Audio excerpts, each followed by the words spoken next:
రాజీనామా చేయాలని చెప్పి నిర్ణయం తీసుకున్నాను అధ్యక్ష. దాన్ని తమరు యాక్సెప్ట్ చేయాలని ఫ్లోర్ ఆఫ్ ది హౌస్లో అడుగుతా ఉన్నాను అధ్యక్ష.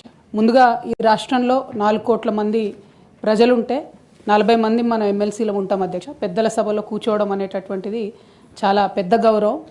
ఇటువంటి గౌరవాన్ని నాకు ఇచ్చినటువంటి బీఆర్ఎస్ పార్టీకి, అట్లానే నిజామాబాద్లో నాకు ఓటు వేసి గెలిపించినటువంటి మా ఎంపీటీసీ జెడ్పీటీసీ సభ్యులకు ధన్యవాదాలు తెలియజేస్తూనే, నాకు ఇచ్చినటువంటి బాధ్యతను నేను నిర్వహించడానికి అదే బీఆర్ఎస్ పార్టీ నుంచి నాకు అనేకమైనటువంటి కట్టుబాట్లు ఎదురవుతూ ఉన్నాయి. కాబట్టి ఆ పార్టీ ద్వారా సంక్రమించినటువంటి పదవిని పెట్టుకోవడం అన్నది నైతికత కాదు. కాబట్టి ఆ పార్టీ ఇచ్చినటువంటి పదవికి రాజీనామా చేయాలని చెప్పి నిర్ణయం తీసుకున్నాను అధ్యక్ష.